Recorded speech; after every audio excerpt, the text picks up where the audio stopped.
بسم اللہ الرحمن الرحیم۔ ناظرین السلام علیکم، میں امید کرتی ہوں کہ آپ سب خیریت سے ہوں گے۔ آج میں آپ کو یہ بتاؤں گی کہ دین اسلام کے مطابق سہاگ رات کس طرح منائی جائے۔ اس رات میاں بیوی کو کون سے کام کرنے چاہیں اور کون سے نہیں کرنے چاہیے، میں پوری کوشش کروں گی کہ آپ کی رہنمائی اس طرح کروں کہ اب میں سے کسی کو بھی میری کوئی بھی بات ناگوار نہ گزرے۔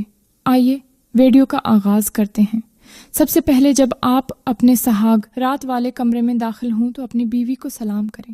سلام کے بعد بیوی کے ماتھے کے بالوں کو تھام کر یہ دعا پڑھیں: اے اللہ، میں اس عورت کی بھلائی اور جس مقصد کے لیے تو نے اسے پیدا کیا اس کی بھلائی مانگتا ہوں، اور اس کی برائی اور جس برائی کے لیے تو نے اسے پیدا کیا اس سے تیری پناہ مانگتا ہوں۔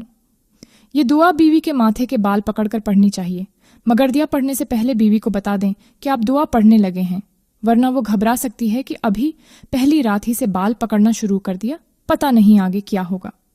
شادی کی پہلی رات میں بیوی کو کوئی خاص تحفہ ضرور دیا جائے۔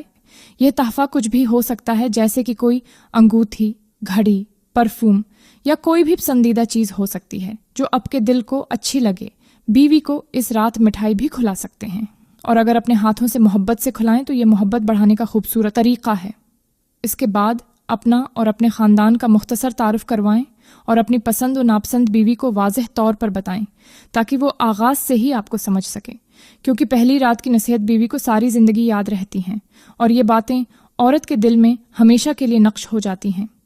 اس کے بعد اب شکرانے کی نفل ادا کریں، مگر شکرانے کی نفل ادا کرنے سے پہلے یہ دیکھ لیں کہ اپنے عشاء کی نماز پڑھ لی ہے۔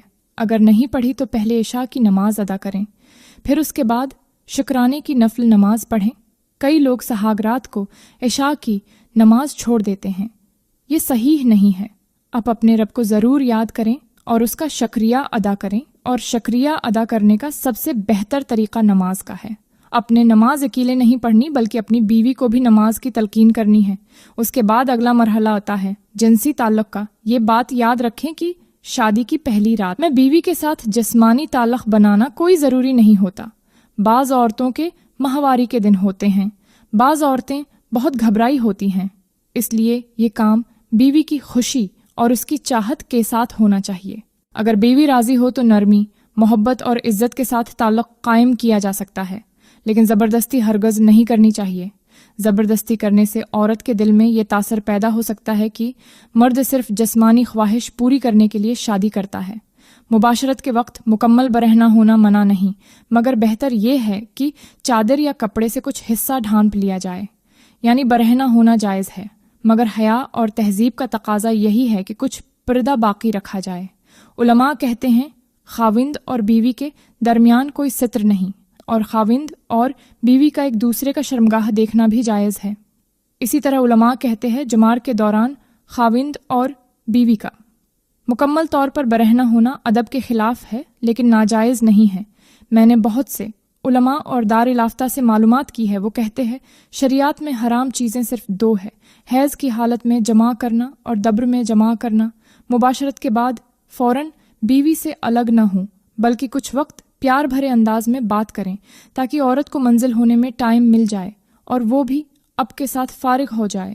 کمرے کی روشنی درمیانی رکھیں، نہ بہت تیز ہو نہ بالکل اندھیرا، تاکہ پردے اور حیا کا ماحول قائم رہے۔